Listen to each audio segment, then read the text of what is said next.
Si Kunan ay isang batang aristokrata mula sa isang kilalang pamilya sa kaharian, at iisipin mong maganda ang kanyang buhay, pero tingnan mo ang kanyang pamilya na nakaupo sa paligid niya, well, hindi niya magawa iyon dahil bulag siya. Mayroon siyang tinatawag na hero scar kaya mula ng araw ng kanyang kapanganakan, ganap na siyang bulag, at talagang nagdulot ito ng depresyon sa kanya. Ang kanyang personal na katulong, si Echo, ang kailangang gumabay sa kanya saan man siya pumunta, ngunit upang bigyan ng gagawin si Kunan, hinikayat niya itong matutong gumamit ng mahika. Sa huli, mayroon naman siyang water magic crest, kaya sayang kung hindi niya matututunang gamitin ito.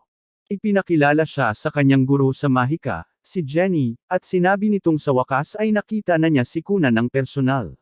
Nagpakilala siya, at sinimulan nila ang kanilang unang aralin sa mahika para sa araw, isang simpleng spell para sa bowl ang tubig. Pagkatapos ituro kay Kunan ang incantation, sinubukan niya ito at nagawa niyang lumikha ng maliit na bowl ang tubig.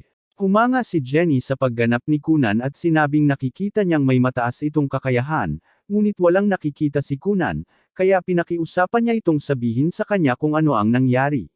Ipinaliwanag ni Jenny na nagtagumpay siya sa paglikha ng bowl ang tubig na kasing laki ng mata, ngunit talagang hindi magandang pagpili ng salita iyon. Nag-aalala siya na baka nasaktan niya ito, pero kakasimula lang ni Kunan na mapagtanto na maaaring bilog ang hugis ng mahika, at kung sapat ang kanyang matututunan, baka makagawa siya ng bagong mata para sa sarili niya.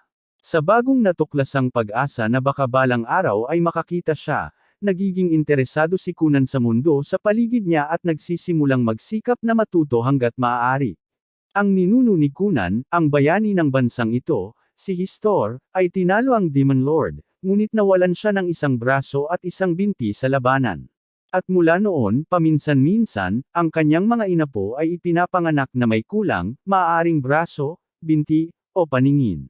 Nakakabaliw di ba? Isipin mo na lang na masaktan ka ng husto na kahit ang iyong mga inapo ay nagdurusa rin sa mga pinsalang natamo mo. Maaaring natalo si Kunan sa genetic lottery, pero hindi niya hahayaang hadlangan siya nito sa pag-unlad. Sinasabi niyang hahanap siya ng paraan para gumawa ng bagong mata para sa sarili niya gamit ang mahika, pero ang pag-eensayo ng mahika ay talagang mahirap. Nauubusan siya ng lakas pagkatapos magpalabas ng ilang pangunahing salamangka, at kung gusto niyang lumikha ng bagong mata para sa sarili, hindi siya pwedeng manatiling ganito, kaya kailangan niyang humanap ng paraan para palakasin ang kanyang katawan. Karaniwan, ang pagtakbo ay isang magandang paraan para mapataas ang stamina, pero hindi naman talaga handa si Kunan para dyan, kaya iminungkahi ni Iko na magsanay na lang siya sa paggamit ng espada, at may perpektong tagapagturo pa nga siyang naiisip. Ginugugol ni Kunan ang susunod na ilang oras sa pagsasanay kasama si Master Oro upang mapataas ang kanyang lakas, at pagkatapos nito, dumating si Jenny upang ipagpatuloy ang kanyang mga aralin sa mahika kasama siya. Nakikita niyang nagtatrabaho ng husto si Kunan sa paggamit ng espada, kaya tinanong niya ito kung gusto nitong magpahinga dahil malamang ay pagod na ito sa lahat ng pagsasanay, ngunit sinabi nito sa kanya na gusto pa rin itong magpatuloy. Sa ganitong sitwasyon, iminungkahi ni Jenny na simulan nila sa pagrepaso sa water spell na itinuro niya kay Kunan noong huli, ngunit habang inaasahan niyang pareho ang pag-unlad ni Kunan sa huling pagkakataon, nagulat siya nang agad itong makagawa ng 7 perpektong water balls ng sabay-sabay, at alam niyang hindi niya itinuro iyon.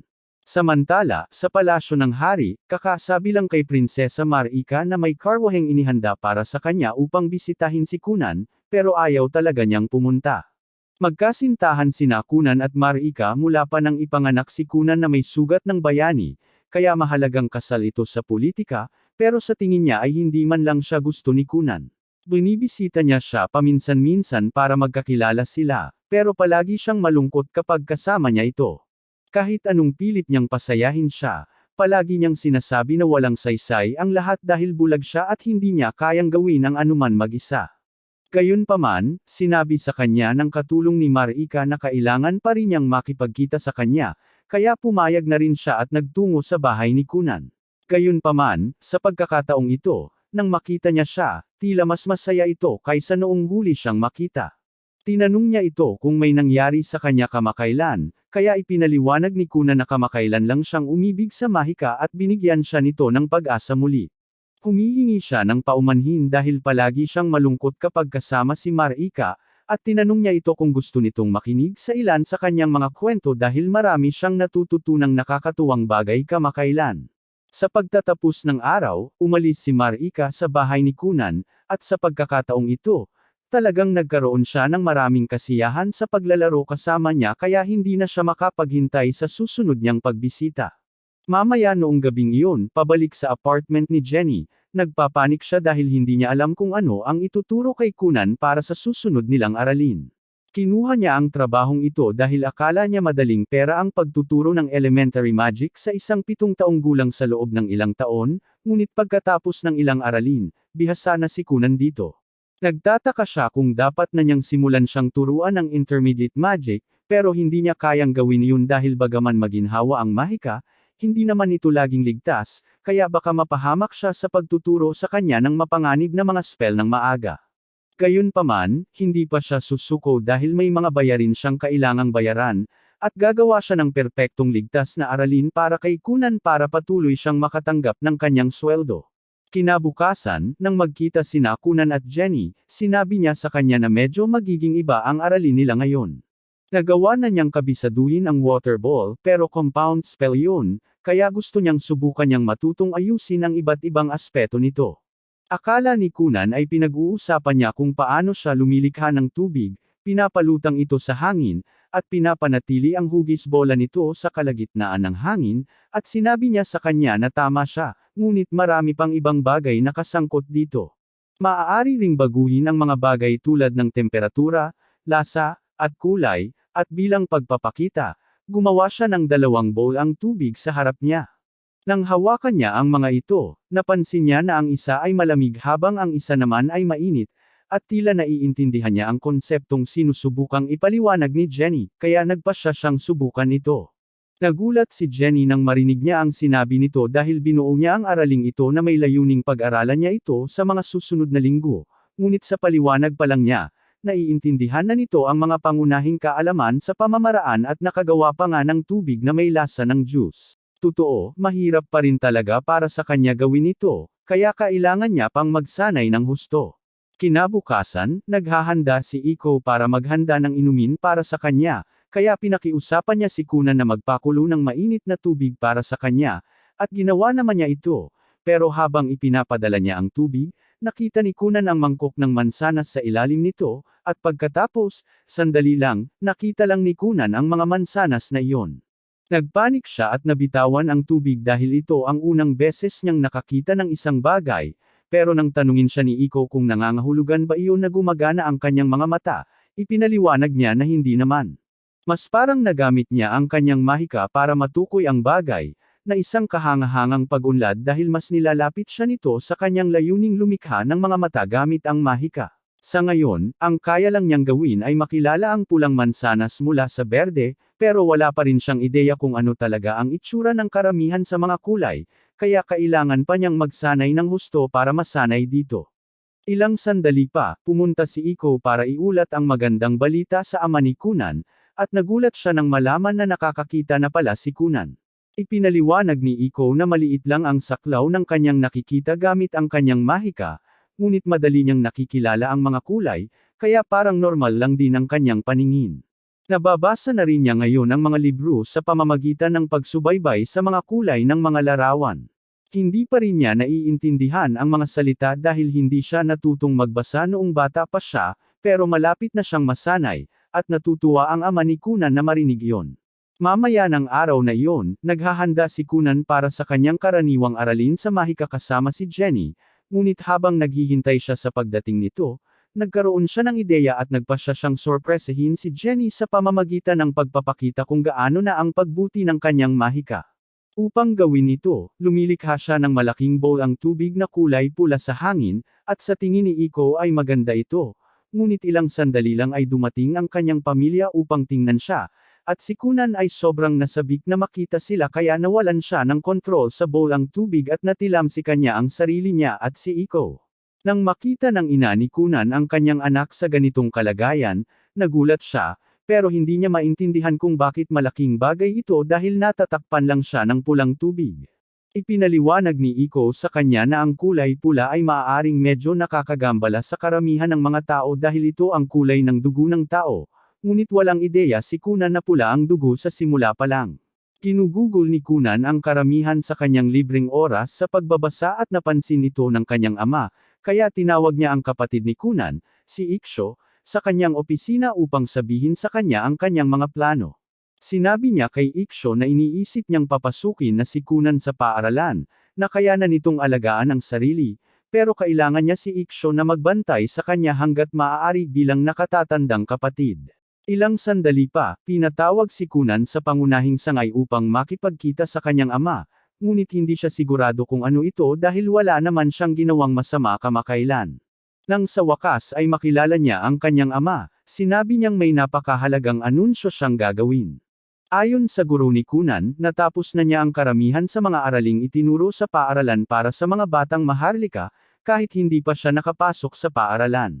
Nagtataka siya kung curious si Kunan kung ano ang pakiramdam ng pumasok sa personal, pero sinabi ni Kunan na hindi siya masyadong interesado sa pagpasok sa paaralan. Sa huli, hindi naman niya gustong maging pabigat sa mga kaklase niya, at may sarili siyang mga layunin na gusto niyang makamit. Tinanong niya ang kanyang ama kung problema ba na hindi siya gustong pumasok sa paaralan, at medyo problema nga ito dahil sa pilitan ng pag-aaral para sa lahat ng anak ng maharlika, at technically, nakatala na si Kunan, kahit sa papel lang. Ngunit dahil sa kanyang natatanging kalagayan, napakiusapan ng kanyang ama ang hari na gumawa ng espesyal na pagpapahintulot para sa kanya. Gayunpaman, ngayong natutunan na ni Kunan na makakita ng sapat para makagalaw ng mag-isa, sa tingin ng kanyang ama ay oras na para isaalang-alang niya ang pagbabalik sa pag-aaral. Tinanong ni Kunan kung sinusubukan ba siyang alisin dahil sa Redwater incident, at medyo galit pa rin ang tatay ni Kunan tungkol dito, pero hindi iyon ang dahilan. Sinasabi niya ito para sa kapakanan ni Prinsesa Miraika, dahil kung hindi papasok si Kunan sa paaralan, magmumukha siyang masama sa paningin ng ibang maharlika, kahit pa hindi siya nag-aalala sa kanyang imahe sa publiko. Bilang magiging asawa ni Miraika, anumang negatibong opinyon tungkol sa kanya ay makakaapekto rin sa kanya. Naiintindihan ni Kunan ang punto ng kanyang ama, kaya pumayag siyang pumasok sa paaralan, pero sa tingin niya ay sayang lang ang oras niya dahil wala na siyang bagong matututunan doon. Sinabi sa kanya ng kanyang ama na hindi naman talaga siya kailangang pumasok sa klase, kailangan lang niyang pumasa sa lahat ng pagsusulit sa pag-unlad na kailangan para makapagtapos, at dahil natapos na niya ang syllabus kasama ang kanyang tutor, madali lang para sa kanya na gawin ito.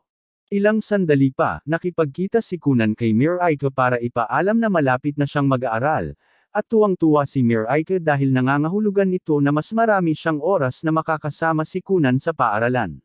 Pero medyo nag-aalala si Kunan dahil kung laging kasama niya si Miraika, magseselos ang lahat ng lalaking may gusto sa kanya, at baka siya ang pagbuntungan ng galit. Sinabi ni Miraika sa kanya na malamang ay okay lang siya, pero sa totoo lang, hindi naman nakakapanatag ang sinabi niya, kaya naisip ni Kunan na malamang ay kailangan niyang bumili ng bagong tungkod para sa pagtatanggol sa sarili. Sa araw ng pag-alis, sumakay sina Kunan at Iksho sa karwahe upang pumunta sa akademya, ngunit para maging mas maayos ang biyahe, nagpalabas si Kunan ng mahikang tubig sa mga gulong upang magsilbing shock absorber. Namangha si Iksho sa pagbuti ng mahika ni Kunan, pero sinabi ni Kunan na medyo lumakas lang siya, kaya hindi naman malaking bagay iyon. Humihingi rin siya ng paumanhin dahil sigurado siyang napakalaki ng pag-aalala niya sa kapatid niya dahil sa pagiging malungkot niya noon, pero ngayon ay determinado siyang mabuhay anuman ang mangyari, kaya hindi na kailangang mag-alala pa si Iksho sa kanya. Natutuwa si Iksho na nagbago si Kunan para sa ikabubuti, pero pagkatapos ay sinabi ni Kunan na sisiguraduhin niyang magtatagumpay siya kahit pa mangahulugan ito ng pagkasira ng buong mundo, at iyon ay pagtawid sa teritoryo ng kontrabida, kaya medyo nag-alala ulit si Iksho. Sa kalaunan ay nakarating sila sa paaralan at naririnig ni Kunan ang mga boses ng dose-dosenang bagong tao ng sabay-sabay. Dati, agad siyang uurong ng hindi man lang susubok, pero hindi na ngayon. Hinihiling niya kay Miraika na hawakan ang kanyang kamay habang papasok silang dalawa sa gusali at malapit sa pasukan, may isang propesor na naghihintay upang makilala siya. Hiniling kay Cass na maging gabay at proctor ni Kunan para sa pagsusulit sa pag-unlad, ngunit medyo nag-aalala siya dahil narinig niya ang mga tsismis tungkol kay Kunan na isang mahiyain at tahimik na batang lalaki, at hindi siya sigurado kung paano haharapin ang isang katulad niya na tumatangging makihalubilo. Ngunit sa kanyang pagtataka, makalipas ang ilang sandali, nakita niya si Kunan na naglalakad kasama sina Miracle at Iksho, at tila normal lang ang kanilang pag-uusap. Hinabol niya sila at nagpakilala bilang propesor na mamamahala sa Kunan ngayon, at sinabi ni Kunan na natutuwa siyang makilala siya. Malapit nang tumunog ang kampana, kaya kailangan nang pumunta sa kani-kanilang klase sina Miracle at Iksho. Kaya naman, nagpaalam si Miracle kay Kunan at sinabihang magkita sila sa cafeteria para sa tanghalian kapag tapos na siya sa kanyang mga pagsusulit. Samantala, mula sa ikalawang palapag, pinagmamasdan siya ng nakatatandang kapatid ni Miracle, at nakikita niya kung gaano kasaya si Miracle kay Kunan, kaya naman maaari siyang sumuporta sa kanya, pero hindi, gusto niyang maging hater, kaya balak niyang harapin si Kunan sa sandaling makita niya ito. Samantala, kararating lang si Kunan sa kanyang exam room, at ipinapaliwanag sa kanya ni Cass ang mga pangunahing kaalaman. May 5 pagsusulit siyang kailangang gawin, at karaniwan, ang mga pagsusulit na ito ay ipinamamahagi upang bigyan ng oras ang mga mag-aaral na maghanda, ngunit may ginawang exception, kaya papayagan siyang gawin ang mga pagsusulit ng sunod-sunod. Humihingi ng paumanhin si Kunan sa kanya dahil sa abala, na ipinapaliwanag na ang kanyang ama at ang hari ay halos magkaibigan, kaya malamang na nag-ayos sila para pilitin ang paaralan na gumawa ng exception para sa kanya. Pagkatapos ay nagpatuloy siya sa pagkwento tungkol sa kung gaano kalapit ang kanyang ama at ang hari, ngunit ayaw talaga niyang marinig ang anuman sa mga ito, dahil mas gusto niyang lumayo sa politika ng mataas na lipunan. Pagkatapos ng mga pagsusulit, pumunta si Cass sa faculty room para i-grade ang mga ito, at akala niya kailangan niyang day ng kaunti ang mga marka ni Kunan para masiguradong makapasa siya dahil sinusuportahan siya ng hari. Pero talagang pumasa siya sa lahat ng pagsusulit ng mag-isa, at para sa isang taong hindi nag-aaral hanggang ngayon, hindi iyon makatuwiran. Pagkatapos ng pagsusulit, nakipagkita si Kunan kay Miracle, at magkasama na sana silang kakain ng tanghalian nang biglang sumingit si Lyle.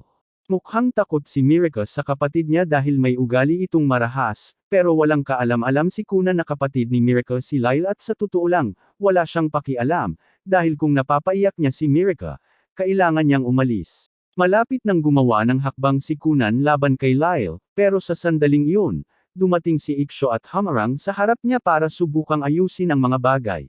Magalang niyang sinabihan si Lyle na iwanan muna sina Kunan at Miracle, at wala na siyang masyadong magagawa dahil hindi niya kayang maging bastos sa ika-6 na prinsipe ng kaharian. Gayunpaman, habang sumisigaw si Lyle kay Iksho, lihim na nagpalabas ng salamangka si Kunan at nagtipon ng mga patak ng tubig sa paligid ng singit ng pantalon ni Lyle bago nagkunwaring walang alam at sumigaw, o hindi, umiilang si Prinsipe Lyle sa kanyang pantalon. Agad na nakatingin ang lahat sa ari ni Lyle, at kahit na itinanggi niya na umihi siya sa sarili, malinaw ang ebidensya kaya para maiwasan ang karagdagang kahihiyan, napilitan siyang umalis. Gumaan ang pakiramdam nina Iksho at Miracle nang umalis na si Lyle, pero pareho nilang alam na si Kunan ang nasa likod ng pag-ihi sa bagay, pero iniiwasan ni Kunan ang tanong at binabago ang paksa, tinatanong kung ano ang gusto ng iba para sa tanghalian. Pagkatapos nilang makaupo, tinanong ni Kunan ang iba kung alam nila kung bakit nagkakagulo si Lyle nang walang dahilan kanina, at sinabi sa kanya ni Miracle na malamang para mapigilan siya. Si Lyle ang ika-6 na prinsipe, habang siya ang ika-9 na prinsesa, kaya mas mababa siya sa kanya sa maharlikang hirarkiya, ngunit dahil nakatakda na siyang ikasal kay Kunon, isang mangkukulam na nagtataglay ng hero scar, mas mataas ang katayuan ni Kunon pagdating sa estado.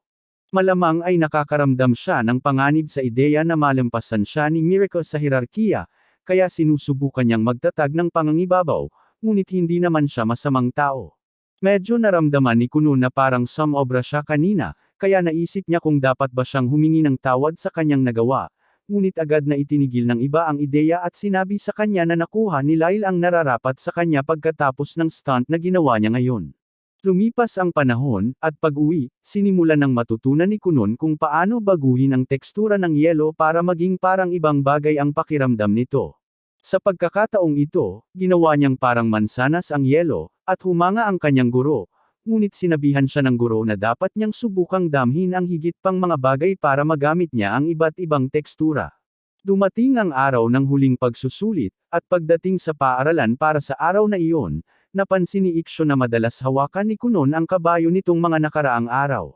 Tinanong niya kung ano iyon, at sumagot si Kunon, na nagsasabing kukuha lang siya ng ilang sample, ngunit walang ideya si Iksho kung ano ang ibig sabihin noon. Maya-maya, dumating si Miracle upang batiin si Kunon, at sinabi niya rito na mamimiss niya ang palagiang pakikipag-usap dito sa paaralan dahil ito na ang huling araw niya rito. Ipinaalala sa kanya ni Miracle na mayroon pa silang buong araw na naghihintay, kaya hindi pa kailangang magpaalam. Tumungo silang lahat sa silid ng pagsusulit, at nasa sabik si Kunon dahil ito ang unang pagkakataon na makakasama niya sa isang klase ang ibang mga estudyante. Ngunit mamimiss din niya ang lahat ng pribadong oras na ginugugol niya kasama si Profesor Cast noong kumukuha ito ng mga pagsusulit. Sinabi sa kanya ni Cast na papansinin pa rin siya nito kahit na may ibang mga estudyante rito, at napansin ni Iksho na tila naging malapit na sina Kunon at Cast. Sabi ni Kunon, natural lang na maging magkaibigan sila dahil marami siyang natutunan tungkol kay Cast sa mga diskusyon nila noong mga pagsusulit ni Kunon. Tulad ng kung paano naging guro lang si Cast dito dahil may gusto siya sa isa sa mga lalaking nag-apply para sa posisyon, pero bumagsak ang lalaki habang nakapasa si Cast, kaya hindi niya alam ang gagawin at nagpa siya na lang na magpatuloy sa pagtuturo. Inisip ng iba na mabuti na magkasundo sina Kunon at Profesor Cast, pero iniisip din nila na medyo kakaiba para sa kanya na ilabas ang kanyang love life sa isang bata.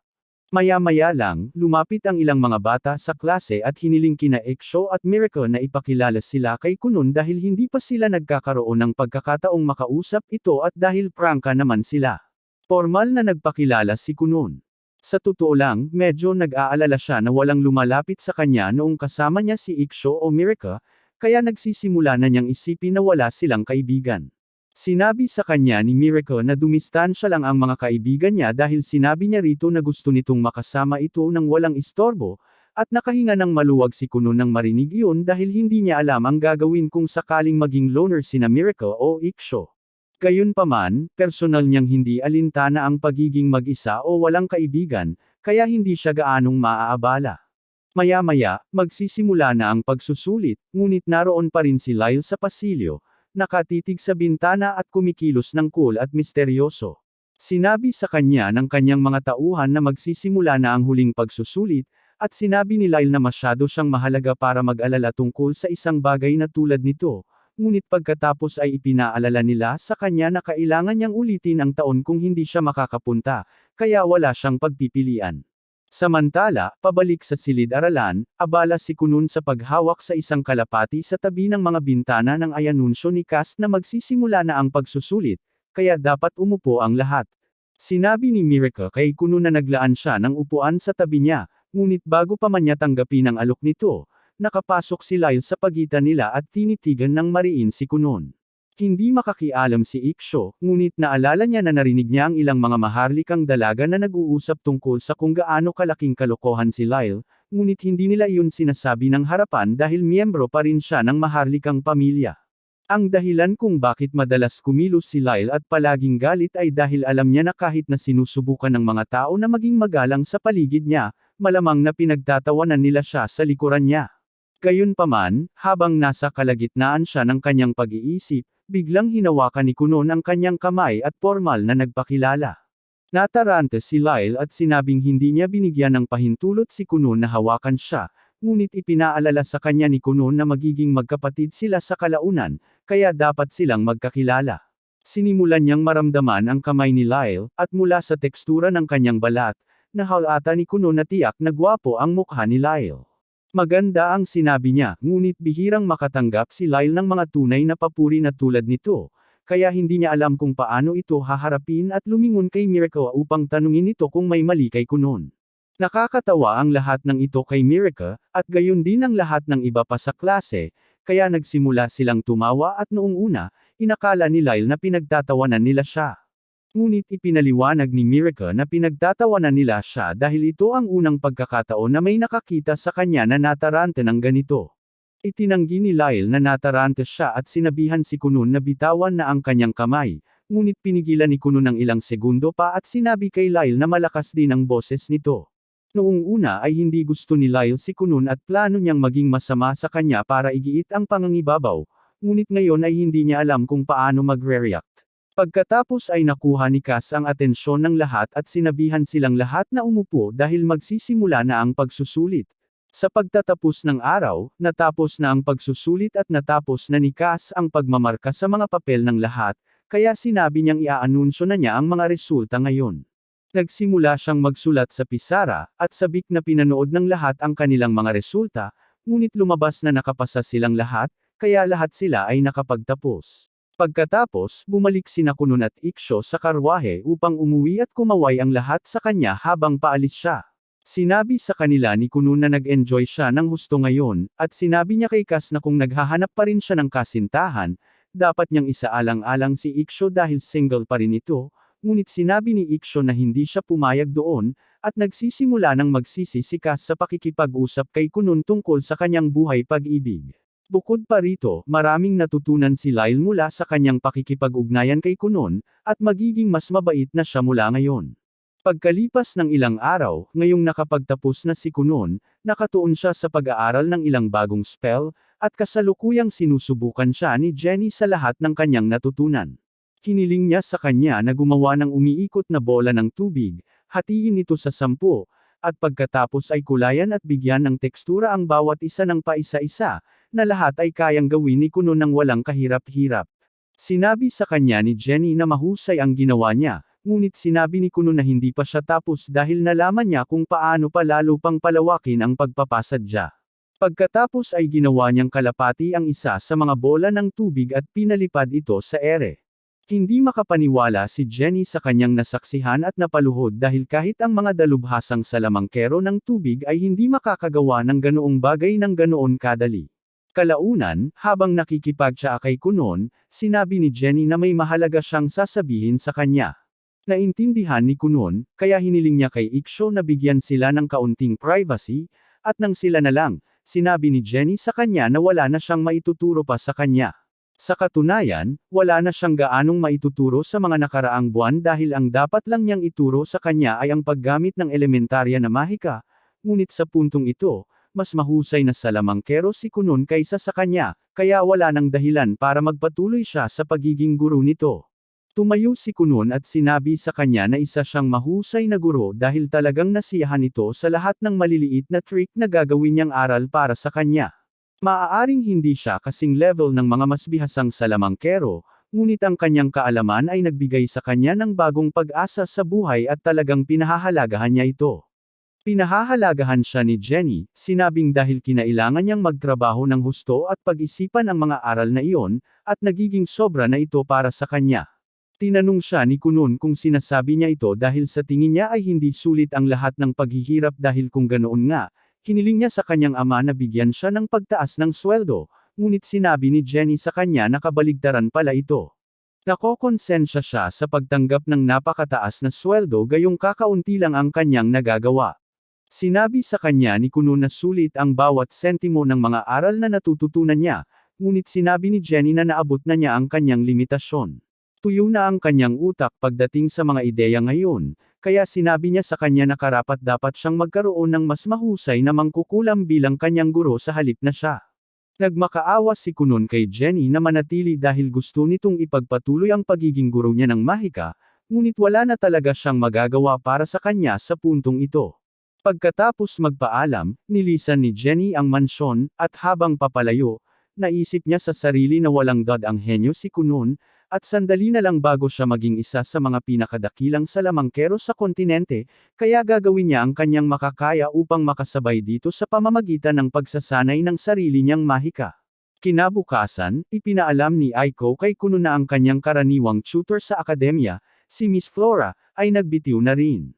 Nabigla siya nang marinig ito, ngunit may katuturan naman ito dahil natapos na niya ang kurikulum at nakapagtapos na sa Noble Academy, kaya hindi na niya kailangang magpaturo pa.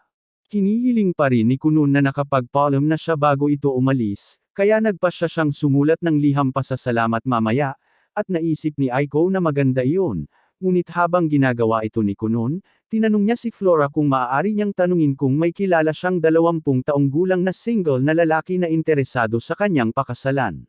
Nasasaktan si Kunun na gusto nang magpakasal ni Aiko at iwan siya, at hindi naman niya sinusubukang pasakitan ito, ngunit kailangan din niyang isipin ang kanyang kinabukasan. Bukod dito, sigurado siyang magiging maayos din si Kunun ng mag-isa, ngunit sinabi nitong hindi siya maayos. Umalis na si Jenny, nalaman niya lang na nagbitiw na si Flora, at ngayon ay gusto na ring umalis ni Aiko. Sa ganitong bilis, wala na siyang matitira sa malapit na hinaharap. Nang gabing iyon, habang kumakain, ikinwento ni Kunun sa kanyang ama ang tungkol sa pagtigil ni Jenny at kung paano sinabi nitong dapat siyang maghanap ng isang dalubhasang mangkukulam para maging guro niya kung gusto nitong magpatuloy sa pag-aaral. Nag-isip sandali si Iksho at naalala ang isang tsismis tungkol sa isang pambihirang mangkukulam na Maharlika. Nakilala ng kanilang ina ang description at tinanong si Iksho kung si Zihanel Final ang tinutukoy niya, dahil sikat ito sa buong kabisera dahil sa kanyang napakalaking kapangyarihan at kagwapuhan. Magiging perpektong kandidato siya para sa bagong guru ng mahika ni Kunun, ngunit sinabi ng kanilang ama na may malaking problema sa planong iyon. Hindi nila maaaring kunin si Zeho. Bilang isang mangkukulam na Maharlika, ang tanging mga taong pinapayagang magbigay sa kanya ng mga utos ay ang hari at iba pang miyembro ng korte ng hari. Bukod pa riyan, bihirang umalis si Zeho sa kastilyo ng hari, at maging ang pakikipagkita sa kanya ay mahigpit na kinokontrol, kaya maliit ang posibilidad na kunin siya bilang isang instruktor ng mahika, ngunit sinabi niyang tatanungin niya kahit papaano ang hari kung mayroon siyang magagawa. Maya-maya pa, nakatanggap ang Grandmaster Mage sa kastilyo ng isang ulat na nagsasabing isang batang mangkukulam na nasa antas ng apprentice ang humihiling na mag-aral sa ilalim ng isa sa kanyang mga mangkukulam sa Maharlika. Halos hindi ito naririnig, kahit sa anak ng isang Maharlika na matalik na kaibigan ng hari. Ang apprentice ng Grandmaster ay ang nakatatandang kapatid na babae ni Miracle, kaya personal niyang gusto si Kunun. Ngunit ang mga mangkukulam sa Maharlika ay hindi naaapektuhan ng katayuan o kapangyarihan. Sa simula ay balak tanggihan ng Grandmaster ang kahilingan kahit gaano pa kakilala si Kunun, ngunit sinimulan niyang basahin ang talaan ni Kunun at doon niya ito napagtanto. Maaaring espesyal ang batang ito. Pagkalipas ng ilang araw, tumungo sina Kunun at ang kanyang ama sa kabisera ng Maharlika dahil kakatanggap lang nila ng pahintulot na makipagkita sa mangkukulam sa Maharlika. Pareho silang nagulat na gumana ito dahil halos walang sinuman ang nagkakaroon ng ganitong pagkakataon, at kung magiging maayos ang pagpupulong, maaaring makuha siya ni Kunun bilang isang tutor. Nagpasalamat si Kunun sa kanyang ama sa paghawak ng mga tali para maisakatuparan ito, ngunit sinabi sa kanya ng kanyang ama na walang nepotismo na kasangkot. Naging interesado ang mga Maharlikang salamangkero kay Kunun matapos basahin ang kanyang talaan, bagamat hindi niya alam kung bakit.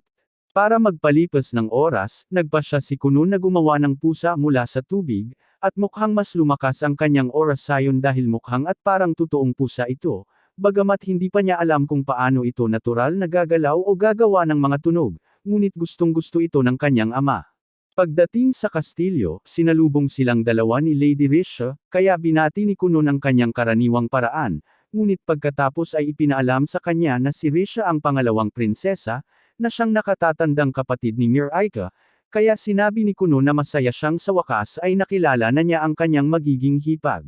Napansin ni Risha na may dalang pusa ang ama ni Kunun, at sa tingin niya ay napaka-cute nito, ngunit nang ibaba niya ito, kinansela ni Kunun ang kanyang orasayon at ang pusa ay naging isang puddle ng tubig muli. Namangha siya na ang isang bata ay maaaring magkaroon ng ganitong antas ng kahusayan dahil wala siyang ideya na hindi ito isang totoong pusa, at nangangahulugan ito na si Kunun ay mas mahusay kaysa sa inaakala niya. Inalok niya itong ihatid agad sa itim na tore, ngunit bago ito umalis, ipinaalam sa kanya ng tatay ni Kunun na mayroon siyang oras para makipagkita sa hari mamaya, kaya tinanong niya kung ayos lang ba kay Kunun na umuwi ng mag-isa. Sinabi ni Kunun na kaya niyang maglakbay ng mag-isa, kaya sinabi ng tatay niya na mag-aayos siya ng karwahe para sunduin siya mamaya. Habang naglalakad sina Kunun at Risha sa mga pasilyo, sinimulan siyang tanungin ni Kunun ng maraming tanong tungkol sa advanced magic, ngunit masyadong mabilis ang pagsasalita nito para makasabay siya. Sinabi niya kay Kunun na bago pa lang siya rito, kaya hindi pa siya handang sagutin ang lahat ng kanyang mga tanong. Mayroong 10 prinsesa at 7 prinsipe sa kahariang ito, At kadalasan, kailangan nilang lahat magkompetensya sa mga tuntunin ng mga tagumpay upang manahin ang kaharian, ngunit isinuko ni Risha ang kanyang karapatan sa trono upang ituloy ang isang karera bilang isang mangkukulam dito. Medyo nag-aalala rin siya na baka madamay si Kunun sa labanan para sa paghalili ng hari, ngunit nang sandaling iyon, napansin niya na hindi na naglalakad si Kunun, dumudulas na lamang ito. Tinanong niya kung paano niya nagagawa iyon, kaya ipinaliwanag niya na gumawa lang siya ng yelo sa ilalim ng kanyang mga paa para mabawasan ang alitan. Tinanong niya ito kung gusto rin ba nitong subukan ito, at tila tuwang-tuwa si Risha tungkol dito, ngunit una, trabaho niyang ipaalam kay Kunun ang mga pangunahing patakaran ng itim na tore. Una, hindi siya dapat basta-basta masangkot sa anumang paksayon, at hindi siya dapat pumirma ng anumang kahinahinalang kontrata o magsabi ng anumang bagay na maaaring magdulot sa kanya ng problema sa hinaharap. At ngayong tapos na iyon, hiniling niya kay Kunun na gawing skate ang kanyang mga sapatos. Pagkalipas ng 1 minuto, silang dalawa ay nag-i-skating sa mga pasilyo ng walang pakialam sa mundo. Ngunit nagdulot ito ng malaking kaguluhan, kaya sinubukan silang pigilan ng ilan sa mga gwardya. Gayunpaman, masyadong mabilis sila para mahabol nila. Nang sandaling iyon, nagkataong dumaan ang kapitan ng gabi na si Dario nang mapansin niya ang nangyayari, kaya hinabol niya sina Kunun at Risha at inutusan silang tumigil sa pag-i-skating sa mga pasilyo. Medyo nag-aalala na si Kunun na baka malagay sila sa alanganin, kaya tinanong niya si Risha kung dapat na ba silang tumigil, ngunit sinabi nitong masyado siyang nag-e-enjoy, kaya kailangan na lang nilang bumilis pa para maalis si Dario. Sa kasamaang palad, hindi naman lumiliban si Dario sa leg day, kaya madali niya silang naabutan at nakapagsalita ng matagal sa looban pagkatapos. Pagkatapos noon, sa wakas ay dinala si Kunun upang makipagkita kay Akthard, ang Grand Mage, at nang makilala siya ni Kunun, agad niyang nasabi na si Akthard nga ang tunay na lalaki. Naalala ni Akthard na may water crest si Kunun sa katawan, at kinumpirma ito ni Kunun, ipinaliwanag na nasa kanang balikat niya ito. Tiningnan ni Akthard at natuklasan na 2-star ang crest ni Kunun, ngunit hindi pa naririnig ni Kunun ang tungkol sa klasipikasyong iyon noon, kaya tinanong niya kung ano ang ibig sabihin nito. Ipinaliwanag ni Akthard na mayroong 7 magkakaibang uri ng crest, ang 4 na elemental, at mayroon ding light, dark, at foul. Mayroon din silang mga ranggo, at ang 2-star ay isa sa mga pinakakaraniwan dahil pangalawa ito sa huli. Binanggit ni Risha na siya rin ay isang 2-star na may wind crest, at kung ganoon nga, ipinapalagay ni Kunun na mas mataas si Akthard. Tinanong ni Akthard kung ano ang nagdala sa kanya sa konklusyong iyon, kaya ipinaliwanag niya na ang magic density sa paligid niya ay mas mataas kaysa sa kay Risha, parang regular na keso kumpara sa premium blue cheese. Sa tingin ni Akthard ay isang nakakatuwang paraan upang tingnan ito, ngunit ayaw din niyang ikumpara. Kaya sinabihan niya si Kunun na huwag na siyang tawaging muli ng ganoon. Bukod doon, ipinaalam ni Akthard kay Kunun na mayroon siyang 4-star crest, ngunit ang pagkakaroon ng mababa o mataas na crest number ay hindi kinakailangang nagpapahiwatig ng kasanayan ng isang tao sa mahika. Ipinapahiwatig lamang nito ang dami ng kabuoang enerhiya na maaari nilang gamitin. Gayunpaman, ngayong wala na ang nakakabagot na impormasyon, inanyayahan ni Akthard si Kunun na pumunta sa patio upang opisyal nang magsimula ang kasiyahan. Sa ibaba, isang grupo ng mga maharlikang mangkukulam ang nagtipon upang masaksihan ang mahika ni Kunun dahil narinig nilang talagang kahanga-hanga siya. Sinabi ni Akthard na gusto niyang kumuha ng isang maliit na pagsusulit si Kunun, at pumayag si Kunun dahil kung makapasa siya, maaaring payagan siyang magkaroon ng isang maharlikang mangkukulam bilang kanyang tagapagturo. Tinawag ni Akthard ang isa sa mga mangkukulam, si Victo, at hiniling dito na simulan ang pagsusulit, at nagpatuloy siya sa paghagis ng ilang dosenang bola ng tubig sa paligid ng kanyang sarili. Pagkatapos ay ipinaalam ni Akthard kay Kunun na kailangan niyang malampasan ang spell ni Victo gamit ang kanyang sariling mahika, at nawala ng masabi si Kunun dahil ito ang unang pagkakataon na kinailangan niyang gawin ang isang bagay na tulad nito. Naalala niya ang pagpapaliwanag ni Jenny na ang spell ng bola ng tubig ay nagbibigay daan sa iyo na lumikha ng tubig, o kontrolin ang tubig na umiiral na, ngunit hindi niya man lang naisip ang ideya ng pagkontrol sa tubig na nilikha ng ibang salamangkero. Nagpasya siyang subukan ito ng husto at epektibong nakipagbuno kay Victo para sa kontrol ng tubig, ngunit mas mahirap ito kaysa sa inaasahan niya. Nang matapos ang pagsusulit, dalawa lamang sa mga bola ng tubig ang nakuha ni Kunon, at noong una, nadismaya siya sa kanyang sarili dahil sa palagay niya ay mahina ang kanyang nagawa, ngunit sa kabaligtaran, ipinaalam sa kanya na mahusay ang kanyang nagawa. Sa totoo lang, hindi inaasahan ni Victor na makukuha niya ang alinman sa kanyang mga bola, lalo na ang dalawa, kaya nalampasan niya ang lahat ng kanilang inaasahan. Bagaman gusto pa rin ni Acthard na makita ang higit pa sa mahika ni Kunon, kaya tinanong niya ito kung handa ba siyang magsagawa ng ilang karagdagang pagsusulit. Ilang minuto ang lumipas, lumikha si Kunon ng isang napakalaking lobo ng tubig sa gitna ng damuhan, at si Acthard ay nagkakaroon ng napakasayang oras sa kanyang buhay na tumatalbog pataas at pababa dito, at iniisip ni Kunon kung ayos lang ba talaga para sa Grandmaster na magpakahirap ng ganito sa orasan. Tinanong ni Acthard si Kunon kung paano niya nagawang malikha ang bagay na ito, kaya ipinaliwanag niya na isa lamang itong ordinaryong bola ng tubig na inayos niya para mabigyan ito ng napakalambot na katangian.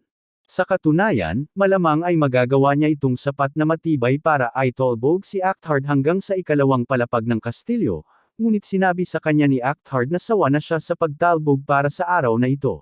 Maya-maya, lumapit si Risha kay Kunon at tinanong ito kung makakagawa ba siya ng iba pang mga bagay mula sa tubig tulad ng mga tao, halimbawa. Sinabi ni Kunon na kaya niya, at upang ipakita, lumikha siya ng isang manika ni Iko, ngunit hindi pa rin niya alam kung paano ito natural na gagalawin. Sinubukan na niya itong paliparin dati, ngunit mukhang nakakatakot ito, kaya hindi niya ito madalas gawin. Gayunpaman, hiniling pa rin ni Risha at ng iba pa na gawin ito, kaya pinalipad ni Kunon ang manika ni Iko sa ere.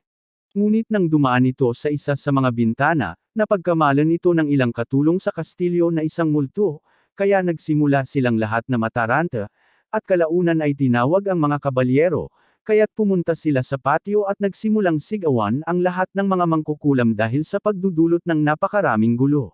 Sinimula ng lahat na isisi kay Victor sa kung anong dahilan, at nalulungkot si Kunon dahil hindi niya inakalang mapapapagalitan siya ng 2 beses sa kanyang unang araw dito. Sinabi sa kanya ni Acthard na walang saysay na magmukmak sa nangyari na, kundi para maging ligtas. Iminungkahi niya na sa susunod na magkita sila, dapat nilang pag-usapan ang mahika habang kumakain. Tinanong ni Kunon kung nangangahulugan ba ito na nakapasa siya sa pagsusulit ni Acthard, ngunit kung isa sa alang-alang kung gaano siya kasaya kanina, naisip niya na ang sagot ay magiging malinaw. Sinabi niya na personal niyang aasikasuhin ang pagtatalaga ng isang maharlikang mangkukulam upang maging guro niya, at labis na natuwa si Kunon nang marinig iyon. Gayunpaman, gusto pa rin niyang linawin ang ilang bagay dahil ayaw niyang makita ito bilang pagsuporta niya sa isang partikular na pangkat ng hari, ngunit sinabi sa kanya ni Risha na hindi niya kailangang mag-alala tungkol doon dahil ang mga mangkukulam ng hari ay hindi naman kasali sa politika. Natutuwa si Kunon na marinig iyon, ngunit bago siya umalis, may isa pang tanong na gustong itanong sa kanya ni Acthard. Gusto niyang malaman kung ano ang layunin ni Kunon sa mahika, kaya ipinaliwanag niya na nag-aaral siya upang balang araw ay makalikha siya ng mga bagong mata para sa kanyang sarili gamit ang kanyang mahika. Iniisip ni Kunon na isang marangal na bagay iyon na dapat hangarin, at natutuwa si Kunon na sinusuportahan nilang lahat ang kanyang pangarap. Ngunit habang naghahanda siyang umalis para sa araw na iyon, natuklasan niya ang kanyang ama na naghihintay sa kanya, at mukhang hindi siya masaya. Tila narinig niya kung paano napag-alitan si Kunon dahil sa pagdudulot ng gulo dito ng 2 beses ngayon ng mag-isa, at gusto niya ng paliwanag sa lalong madaling panahon. Sinubukan ni Risha na ipaliwanag na hindi niya kasalanan dahil siya ang nag-utos sa kanya na gawin ang mga bagay na pinaghirapan niya, ngunit sinabi ng kanyang ama na hindi mahalaga iyon dahil ang isang mangkukulam ay palaging may pananagutan sa mga kahihinatnan ng kanilang mahika. Tutal, ang isang taong may kapangyarihang pumatay ng libo-libo ay hindi dapat gumamit ng dahilan na sumusunod lang ako sa mga utos, kaya kung ang pakikinig sa mga utos ay magreresulta sa pananakit ng iba, dapat mong laging tanggihan na gawin ito kahit ano paman. Napagtanto ni Kunon na tama ang kanyang ama, kaya humingi siya ng tawad at nangakong hindi na uulitin ang parehong pagkakamali. Pagkatapos ay nagsimula ng umuwi ang kanyang ama, ngunit plano ni Kunon na kumain ng hapunan kasama si Miracle ngayong gabi, kaya maghihintay pa siya ng kaunti. Tungkol sa kanyang hapunan, ipinaalala ni Risha sa kanya na dapat na siyang magsimulang pumunta sa kabilang pakpak ng kastilyo dahil dapat ay makikipagkita siya kay Miracle sa loob ng ilang minuto. Walang ideya si Kuno na gabi na, ngunit ayaw niyang tumakbo papunta roon dahil magpapawisan siya. Kung ganoon, iminungkahi ni Risha na maaari silang gumamit ng mahika para ayusin ang problema, ngunit hindi sigurado si Kunon sa ibig niyang sabihin. Ipinaalala niya rito na isa siyang salamangkero ng hangin, kaya magagamit niya ang kanyang mahika para paliparin sila papunta roon. Ang kailangan lang niya ay isang plataporma para sakyan nila. Gumawa si Kuno ng isa pang lobo ng tubig, at pagkatapos nilang dalawa itong masakay, pinalutang ito ni Kunon sa ere, at nang sapat na ang taas nila, ginamit ni Risha ang kanyang mahika ng hangin para itulak sila pasulong. Ito ay kapwa nakakatakot at nakakapanabak na karanasan, ngunit sa kasamaang palad, hindi masyadong naisip ni Risha kung paano sila lalapag, kaya't bumagsak sila sa lupa. Mabuti na lang at nabasag ng bola ng tubig ang kanilang pagkahulog, ngunit nagkataong lumapag sila sa harap mismo ni Dario, at mukhang hindi siya masaya dahil ito ang ikatlong beses na nahuli niya silang gumagawa ng gulo. Kaya habang naghahanda pa rin si Meirika, sina Kunon at Risha ay muling pinagalitan. Kalaunan ay ipinaalam kay Meirika na dumating na si Kunon, kaya agad siyang tumakbo sa pintuan para salubungin ito upang masimula na nila ang kanilang date. Maya-maya, nakarating sila sa restoran gaya ng plano, at nang makaupo na sila, hiniling ni Meirika kay Kunon na ikwento ang tungkol sa kanyang araw sa Black Tower. Ipinaalam ni Kunon sa kanya na nagkaroon siya ng magandang karanasan doon. Nakilala niya ang kapatid ni Meirika, at ang ilan pang mga salamangkero roon. Tila nakapasa rin siya sa pagsusulit, kaya kukuha siya ng instructor, ngunit hindi pa siya sigurado kung sino iyon. Napansin ng katulong na namamahala sa kanila na tila madaldal si Kunon habang nakikinig lang si Meirika, ngunit tila masaya ito, kaya hindi ito problema. Ang dahilan kung bakit siya madalas magsalita ay dahil hindi niya madalas makita si Meirika ngayong nakagraduate na sila, kaya gusto niyang sabihin ang lahat ng sabay-sabay habang may pagkakataon pa siya, at ipinangako niya rito na kapag ikinasal na sila, sisiguraduhin niyang magkakasama sila hanggat gusto ni Meirika. Dahil sa kasinungalingang iyon, labis na ikinatuwa ni Meirika ang mga sumunod na oras kaya kahit na natapos na ang date, ginugol niya ang mga sumunod na oras sa pagsipa sa kama dahil sa sobrang tuwa. Maya-maya, nakita natin si Kunon na nakauwi na, at abala ito sa pagsusulat ng report sa kanyang kwarto, ngunit nang sandaling iyon, tinawag siya ni Aiko at humingi ng kaunting tulong sa kanyang mahika. Lumabas si Kunon para tingnan kung ano ang gusto nito, kaya hiniling niya rito na gumawa ng mga bula ng sabon para mas maayos niyang malaban ang mga damit. Pumayag si Kunon na tumulong, ngunit medyo naiinis siya dahil kailangan na niyang bumalik sa pagsusulat ng kanyang report pagkatapos nito. Gayunpaman, sinabi ni Aiko sa kanya na hindi mabuti para sa kanya na manatili sa kanyang kwarto buong araw dahil kung hindi siya makakakuha ng sapat na sikat ng araw, hindi siya kailanman tatanda. Tinanong ni Kunon kung gusto ba talaga ng mga babae ang mas matangkad na lalaki, at sinabi niyang karamihan ay gusto niya, ngunit palagi niya itong magugustuhan kahit matangkad ito o medyo masungit.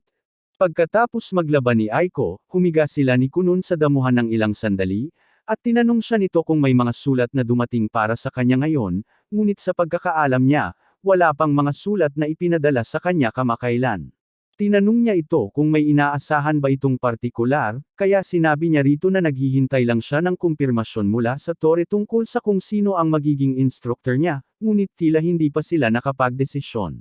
Sa teknikal na aspeto, nakapagdesisyon na sila, ngunit karamihan sa iba pang mga mage ay takot na tawagin ang lalaki. Kalaunan ay tumungo ang isa sa mga mage sa kwarto ni Zion para sabihin sa kanya na may ipagagawa sa kanya ang Grand Mage, ngunit sinalubong siya ng isang tambak ng makalat na mga papel, at nang sa wakas ay bumangon si Zion, pinagbantaan niya ang lalaki dahil sa panggugulo sa mahalagang oras ng kanyang pagtulog. Tinanong ni Zion kung ano ang ginagawa niya rito, kaya ipinaalam ng lalaki sa kanya na nais siyang makausap ng Grandmaster, at iyon ang nakakuha ng kanyang atensyon.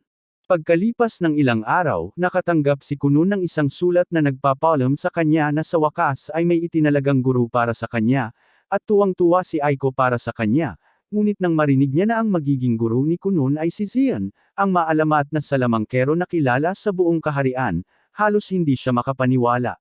Halos ibenta ng lahat ng kababaihan sa kaharian ang kanilang kaluluwa para lang makilala siya, at dahil siya ang magiging guro ni Kunon, nangangahulugan ito na magkakaroon siya ng maraming pagkakataon para makausap siya. Kalaunan, nakita natin sina Risha at Miracle na magkasama sa kastilyo ng hari, at papunta na sila para makipagkita kay Zion dahil ayon sa mga patakaran, ang isang maharlikang mangkukulam ay kailangan pa ring makatanggap ng direktang utos mula sa isang miyembro ng maharlikang pamilya upang makalabas, kaya plano nilang utusan si Zion na bantayan si Miracle.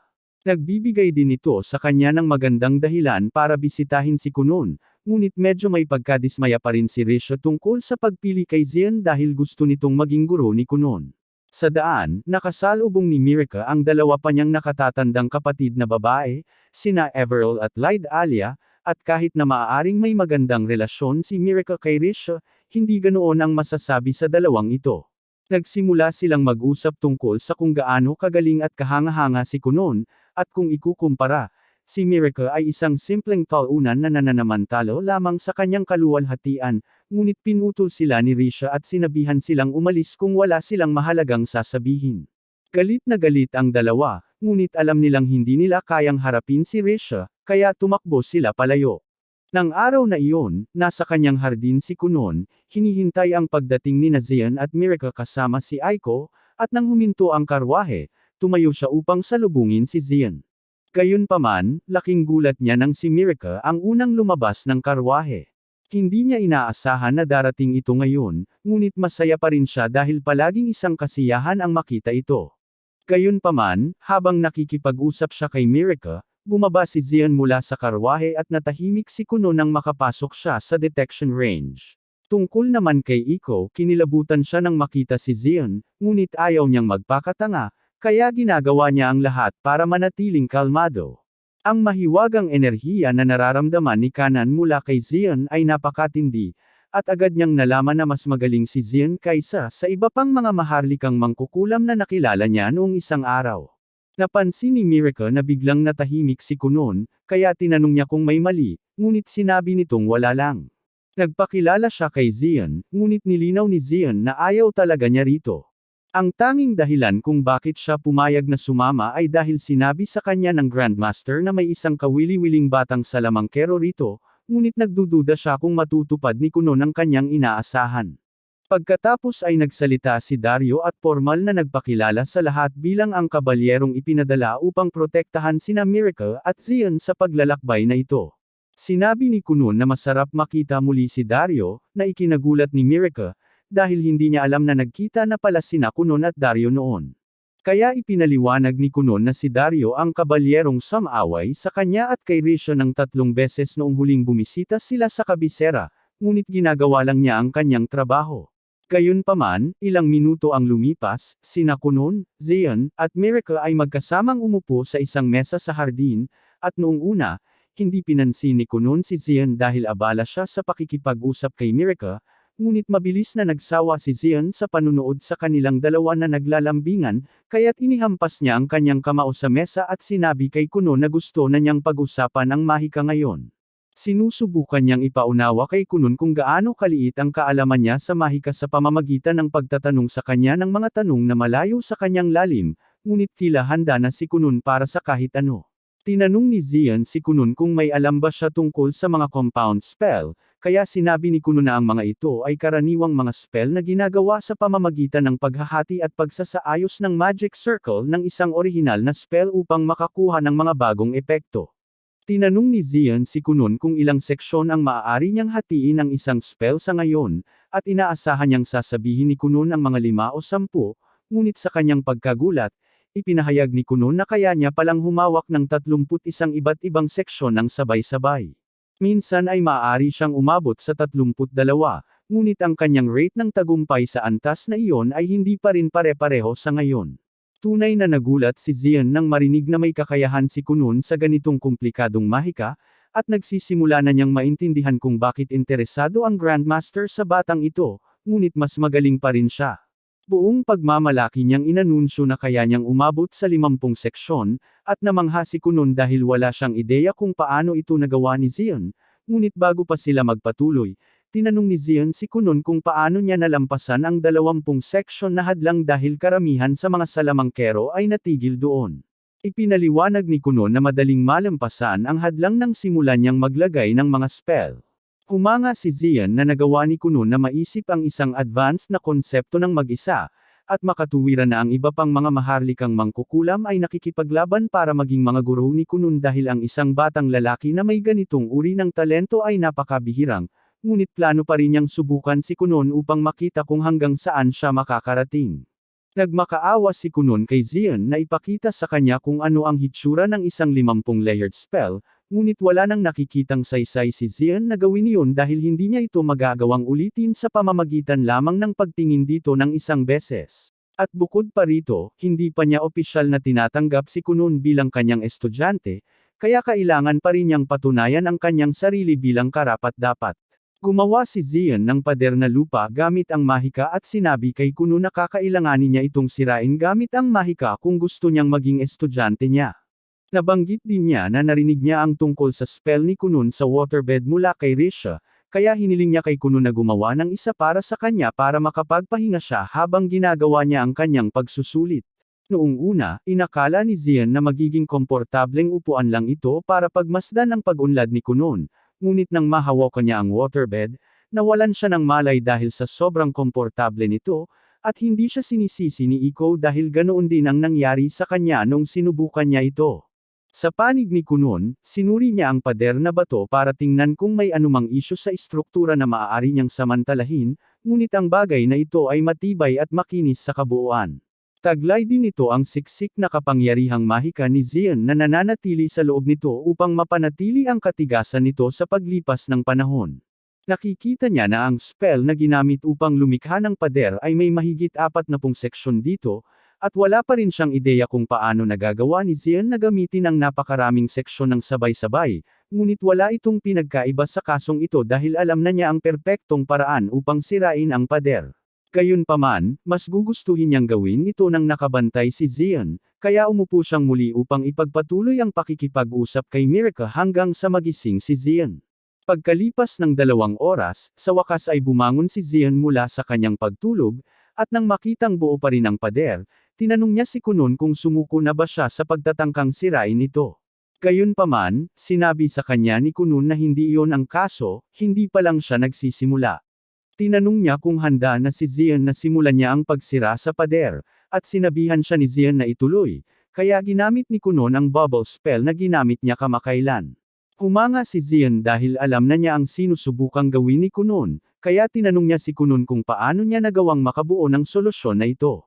Ipinaliwanag niya na kahit na ito ay isang matibay na pader na lupa, sa huli, ito ay gawa pa rin sa lupa, kaya naisip niya na kung tatakpan niya ito ng sapat na tubig, kalaunan ay mababad ito at kusang matatanggal. Sinabi ni Zion kay Kunun na mahusay ang ginawa niya, dahil karamihan sa mga tao, kapag naharap sa isang pagsubok na tulad nito, ay agad na pipili ng brute force, ngunit pinili ni Kunun na gamitin ang finesse, at iyon ay isang mahalagang kasanayan para sa isang salamangkero. Sinabi niya kay Kunun na mula ngayon, opisyal na siyang estudyante niya, at labis na natuwa si Kunun dahil hindi lamang siya mayroong isang kahangahangang master, kundi kasama rin niya si Mirka. Gayunpaman, pinutol ni Zion ang pang-aakit ni Kunun at sinabi sa kanya na wala na siyang gaanong oras para doon dahil marami pa siyang dapat matutunan at maraming pananaliksik na gagawin. At dahil doon, tinanong niya si Mirka kung ano ang plano nitong gawin. Sinabi niya rito na si Kunun ay mayroon ng pambihirang talento, at sandali na lang bago siya maging isa sa mga pinakama-impluwensyang tao sa kaharian, at kapag nangyari iyon, hindi magkukulang ang mga babaeng hihingi sa kanya ng kamay para pakasalan, kaya paano kaya mamumukod tangi si Mirka? Naiintindihan ni Mirka ang nais niyang sabihin, ngunit sinabihan ni Kunun si Zion na itigil na ang pagiging masama sa kanya. Sinabi ni Zion na wala naman siyang masamang ibig sabihin dahil sinusuportahan niya talaga ito, ngunit sinabi sa kanya ni Kunun na may ilang mga bagay pa ring hindi mo dapat sabihin ng ganoon. At sa kanyang kilos, hindi magugulat si Kunun kung hindi sinasadyang maging masama si Zion sa babaeng mahal niya at may ibang nakaagaw nito mula sa kanya dahil dito. Ang mga salitang iyon ay talagang tumatak sa puso ni Zion ngayon, ngunit hindi niya ito aaminin, kaya sinigawan niya na lang si Kunun na tumahimik. Nang gabing iyon, umuwi si Miracle at pinag-isipang mabuti ang sinabi ni Zion kanina. Alam niya na si Kunun ay magiging isang kahangahangang tao sa hinaharap, at kung gusto niyang manatiling karapat-dapat sa kanyang kapareha, kailangan niyang pagbutihin ang kanyang sarili kahit papaano. Pagkalipas ng ilang araw, bumalik sina Zion at Miracle sa bahay ni Kunan para sa susunod niyang leksyon, at sa sobrang tuwa ni Kunan ay halos hindi niya mapigilan ang sarili. Gayunpaman, sa halip na magsanay, tila may ibang naisip si Zion para sa leksyon ni Kunan ngayon, kaya dinala niya ito sa isang bakanting opisina at naglatag ng isang tumpok ng mga dokumento sa mesa para ayusin niya. Dapat sana ay trabaho ito ni Zion, ngunit tinatamad siyang gawin ito, kaya sinabi niya kay Kunan na kailangan niyang matapos ang lahat ng ito sa pagtatapos ng araw, at hiniling dito na gumawa ng isa pang higaan ng tubig para makaidlip siya pansamantala. Dahil magiging abala si Kunan dito buong araw, hindi siya makakausap ni Miracle, kaya inalok ni Aiko na ipagtimpla siya ng tsaa habang naghihintay. Gayunpaman, tumanggi si Miracle at sinabing mayroon siyang pabor na gusto niyang hingin. Sinabi ni Miracle kay Aiko na gusto niyang magsanay sa kanyang swordsmanship habang nandito siya, ngunit hiniling niya rito na ilihim ito kay Kunan dahil ayaw niyang malaman ito hanggat hindi pa siya nagiging sapat na mahusay at karapat-dapat sa kanya. Habang nagsasanay si Miracle sa labas, abala pa rin si Kunan sa pag-aayos ng lahat ng dokumento ni Zion, ngunit napakahirap dahil ang sulat kamay ni Zion ay halos kwalipikado na siyang maging isang doktor. Maya-maya, sa wakas ay nagising si Zion mula sa kanyang pagtulog at tinanong si Kunan kung tapos na ba siya sa mga dokumento, ngunit sinabi ni Kunan na nasa kalagitnaan pa lang siya ng mga ito. Sinabi ni Zion kay Kunan na napakabagal niya rito, ngunit ipinagtanggol ni Kunan ang kanyang sarili at sinabing tapos na sana siya ngayon kung hindi lang si Zion ang may kakayahang sumulat ng isang paslit. Kalahati ng mga dokumento ay hindi lubos na maintindihan, kaya napilitan si Kunan na alamin ang karamihan sa mga teorya ng mag-isa para lang maisulat niya ang mga ito sa isang bagay na hindi magmumukhang parang kalmo ng manok. Hindi may kakaila ni Zion na ang kanyang sulat kamay ay talagang magulo. Ngunit sinabi niya na ito ay isang mahalagang bahagi ng pagsasanay ni Kunan dahil may pagkakaiba sa pagitan ng impormasyon at kaalaman. Kung binabasa lamang ni Kunan ang mga dokumento, ang makukuha lamang niya ay impormasyon, ngunit dahil napakasama ng sulat kamay, halos napipilitan siyang intindihin ang lahat ng mga teorya ng mag-isa sa halip na basahin lamang ang mga ito, at dahil dito ay mas malamang na maaalala niya ang konsepto sa ibang pagkakataon. May katuturan iyon, kaya nagpasalamat si Kunan kay Zion sa pagiging isang mahusay na guro, ngunit ito ay isang paraan lamang para kay Zion na isuko ang kanyang trabaho kay Kunan. Sa pagtatapos ng araw, oras na para umalis sina Zion at Miracle, ngunit may ilang mga tanong pa rin si Kunan dahil naaalala niyang nakakita siya ng isang diagram ng isang spell sa isa sa mga dokumento at iniisip niya kung tungkol saan ito. Alam ni Zion ang pinag-uusapan ni Kunan, ngunit mas madaling ipakita sa kanya kaysa ipaliwanag ito dito, kaya sinabihan niya si Kunan na pumunta sa Black Tower kapag oras na para sa kanilang susunod na aralin. Pagkalipas ng ilang araw, dumating si Kunan sa Black Tower at lahat ng maharlikang mangkukulam ay natuwa na makita siyang muli.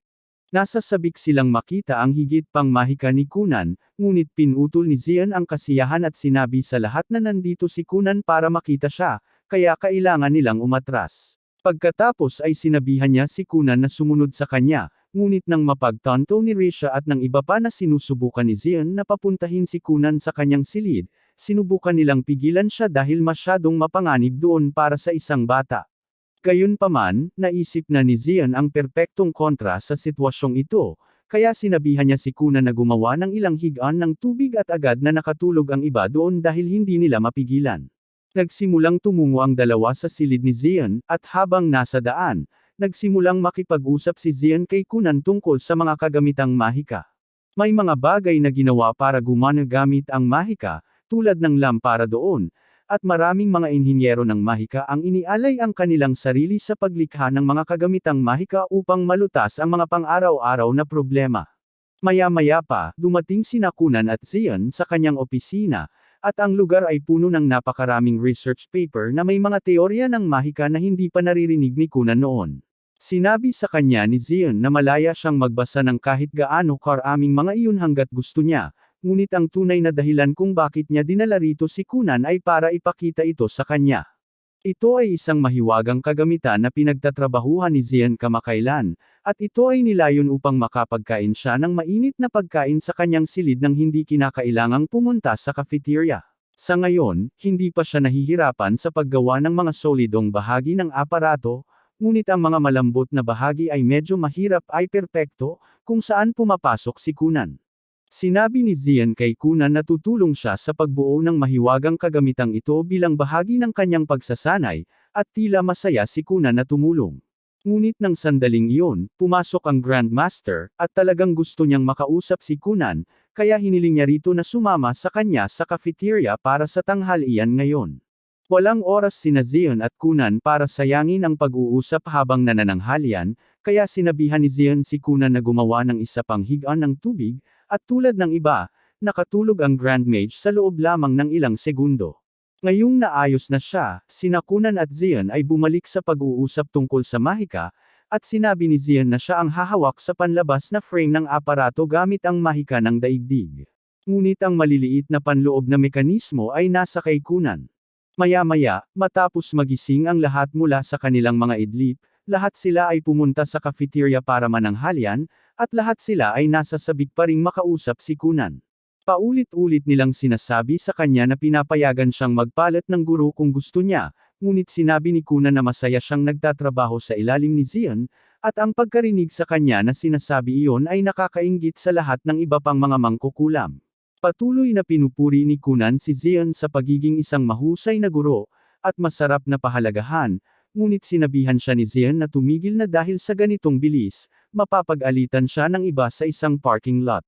Nagpalit ng usapan si Kunan at tinanong si Risho kung nasaan si Miraka dahil gusto niyang makipagti dito bago siya umalis para sa araw na iyon.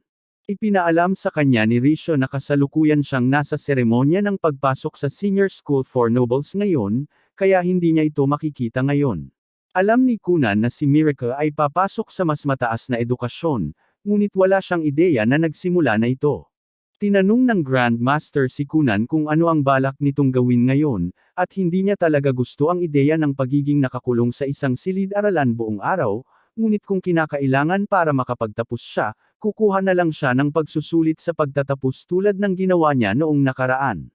Tinanong siya ng Grandmaster kung sigurado ba siyang ayaw niyang pumasok sa paaralan, dahil sa kanyang talento, ang Magic Academy ay magiging angkop para sa kanya. Hindi pa naririnig ni Kunan ang tungkol sa Magic School bago ito. Kaya ipinaliwanag ng Grandmaster na ito ang institusyon kung saan pinapasukan ng lahat ng maharlikang mangkukulam at maging ng mga mangkukulam mula sa buong mundo upang matutunan ang lahat ng dapat malaman tungkol sa mahika. Kailangan mong maging hindi bababa sa 12 taong gulang para makadalo, kaya hindi na makakapunta si Kunan sa loob ng 2 taon pa. Pero kahit si Zian ay naisip na magandang ideya iyon, kaya sinabihan niya si Kunan na pag-isipan ito. Lumipas ang 2 taon, at maayos na ang pag-usad ng pagsasanay ni Kunan. Kaya pa niyang gumamit ng 55 section spell na kapantay ng spell ni Zian ngayon, kaya mahahalata mong isa na siyang disenteng makapangyarihang salamangkero. Pagkatapos ng pagsasanay ngayon, pumasok ang lahat para kumain ng mainit na pie, gamit ang natapos ng lunchbox magic tool. Gumagana ito ayon sa plano, at sikat na ito sa buong kaharian, pero medyo nainas si Kunan na kinuha ni Zian ang lahat ng royalties para sa imbensyon kahit kalahati lang ang ginawa niya. Sa kabuuan, sina Kunan at Zian ay nagtulungan na sa 8 magic tool at 5 magic theory paper sa ngayon, at sabik pa rin si Kunan na gumawa pa ng iba. Pero bigla na lang, sinabi ni Zian na siya na ang bahala sa natitirang gawain ng mag-isa. Ipinaalala ni Kunan sa kanya na kailangan pa rin nilang pagtrabahuhan ang mahika na panghuli ng insekto dahil hindi pa ito tapos, ngunit muling sinabi sa kanya ni Zian na kaya niya itong hawakan ng mag-isa, at nagsisimula ng makaramdam si Kunan na sinusubukan siyang paalisin ni Zian. Ipinaalala ni Zian kay Kunan na malapit na ang kanyang kaarawan, at nangangahulugan ito na mag-12 taong gulang na siya, na nangangahulugang maaari na siyang opisyal na sumali sa paaralan ng mahika, kaya dapat ay doon na lang siya mag-focus. Sinabi ni Kunan kay Zion na ayaw niyang pumunta, dahil kung tutuusin, maaari na lang siyang patuloy na matuto mula kay Zion, ngunit sinabi sa kanya ni Zion na hindi niya magagawa yon. Si Kunan ay isang salamangkero ng tubig habang si Zion ay isang salamangkero ng lupa, kaya maraming bagay ang hindi niya kailanman maituturo kay Kunan gaano man siya kahusay. Gayunpaman, kung si Kunan ay papasok sa paaralan ng mahika, may posibilidad na makilala niya ang isang pambihirang salamangkero ng tubig, dahil habang si Zeon ay maaaring ang pinakamahusay na salamangkero sa kaharian ng Hylia, marami pa ring mga salamangkero sa labas ng kaharian na maaaring mas mahusay kaysa sa kanya. Alam ni Kunan na tama si Zeon, ngunit nag-aalangan pa rin siyang iwan ang kanyang Panginoon at tahanan upang mag-aral sa paaralan ng mahika. Gayunpaman, biglang hinawakan ni Miracle ang kanyang kamay at sinabi sa kanya na sa tingin niya ay dapat siyang pumunta. Gusto niyang maging pinakamahusay siya hanggat maaari, at tiniyak niya sa kanya na sa oras na bumalik siya, magiging isang babaeng karapat-dapat siyang manatili sa kanyang tabi. Naantig si Kunan sa katapatan ni Miracle, kaya pumayag siyang pumunta sa paaralan ng mahika at tinanong kung saan ito matatagpuan, ngunit nalaman niya na napakalayo pala nito, at ngayon ay ayaw na niyang pumunta. Kalaunan ay nahikayat siyang pumayag muli, ngunit dahil napakalayo ng paaralan, hindi siya makakauwi ng ilang sandali, kaya tinanong niya kung ano ang kailangan niyang gawin upang maghanda para sa paaralan ng mahika. Sinabi sa kanya ni Zeon na kailangan niyang tandaan na huwag kalimutan ang mga bagay na mahalaga sa kanya, at ang pagkarinig sa mga salitang iyon ay nagpaalala kay Kunan ng buong dahilan kung bakit niya sinimulan ang kanyang paglalakbay sa mahika, ang lumikha ng isang set ng mga mata para sa kanyang sarili. Nakalimutan niya dahil ang kanyang mahika ay nagpapahintulot sa kanya na gawin ang karamihan sa mga bagay ng walang kahirapan, ngunit hindi ito kailanman nilayong maging kapalit ng tunay na bagay, kaya hindi siya makapaniwala na hinayaan niya ang kanyang sarili na maging kampante. Sa nakalipas na 2 taon, tinuruan ni Zeon si Kunan kung paano gumamit ng mahika gamit ang hanggang 55-layer, 3-dimensional magic circles, imaginary magic code, at marami pang ibang pamamaraan, ngunit kahit si Zeon ay hindi pa nakarinig ng mahika na ginagamit upang lumikha ng mga mata noon, kaya nasa kay Kunan na lamang ang pag-iisip kung paano ito gagawin ng mag-isa, ngunit sigurado si Zeon na makakahanap siya ng paraan upang magawa ito. Tutal, siya ang kanyang minamahal na estudyante. Samantala, sa bahay ni Kunan, napagdesisyonan niyang ilaan ang lahat ng kanyang oras sa pagsasaliksik kung paano lumikha ng mga mahiwagang mata, at ang unang bagay na sinubukan niya ay ang paggawa ng isang bowl ang tubig na lubos na refleksyon. Gumagana ito ng maayos bilang salamin, ngunit ang mga imahe dito ay hindi na ipapadala kay Kunan, kaya halos walang silbi maliban kung makahanap siya ng paraan upang maipadala ang imahe sa kanyang utak. Sa buong araw, sinubukan niya ang maraming iba't ibang uri ng kanyang ideya sa salamin, ngunit wala ni isa sa mga ito ang gumana, at pagsapit ng gabi, pakiramdam niya ay tuluyan na siyang napagod. Wala na siyang ideya, kaya para malinawan ang kanyang isipan, pumunta siya sa kwarto ni Iksho at tinanong ito kung gusto niyang pumunta sa sauna ng magkasama. Tuwang-tuwa si Iksho dahil hindi araw-araw ay nasisiyahan siya sa isa sa mga sikat na sauna treatment ni Kunan, kaya tinanong niya kung dapat ba niyang gisingin ang kanilang mga magulang. Sinabi ni Kunan na ayaw niya silang abalahin ng ganito kalalim ng gabi, ngunit alam ni Iksho na gusto nila ang sauna tulad niya, kaya magagalit sila kung hindi niya sila gigisingan para dito. Maya-maya pa, nagtipon ang buong pamilya sa sauna, at pinupuno ito ni Kunan ng singaw para masiyahan silang lahat sa init. Tinanong ni Iksho si Kunan kung bakit bigla niyang gustong gamitin ang sauna ng ganito kalalim ang gabi, dahil bihira lang ito para sa kanya, kaya ipinaliwanag niya na ginagawa niya ang kanyang pinakamalaking proyekto kamakailan, ngunit nahirapan siya. Agad na napagtanto ng iba na ang tinutukoy niya ay ang kanyang mahiwagang mga mata, ngunit wala silang gaanong magagawa para makatulong sa kanyang pananaliksik, kaya sinabi na lang ni Iksho sa kanya na kung sakaling kailanganin niya ng pahinga, maaari siyang pumunta sa kanila palagi. Kinabukasan, nag-aalmusal si Kunan sa kanyang silid, at naisip niya kung gaano kabait sa kanya ang lahat ng miyembro ng kanyang pamilya, at naisip niya sa kanyang sarili na ang unang bagay na gusto niyang gawin kapag nilikha niya ang kanyang mga bagong mata ay ang pagtingin ng mabuti sa lahat ng mukha ng mga taong pinapahalagahan niya. Maya-maya, sa wakas ay nakagawa na si Kunan ng ilang makabuluhang pag-unlad sa kanyang mga mata. Sa pamamagitan ng paggamit ng salamin sa tubig bilang base at paglalapat ng Relogic Sun Pattern, maaari na nitong subaybayan ang mga gumagalaw na tanawin at direktang maipadala ang mga ito sa isip ni Kunan. Dahil dito, sa wakas ay natikman na niya ang tunay na pangitain, at labis siyang namangha sa ganda ng lahat ng bagay, Ngunit habang ninanamnam niya ang mga kahangahangang tanawin, bigla niyang napansin ang isang higanteng alimango sa likuran niya, at naramdaman niyang hindi ito dapat nandito.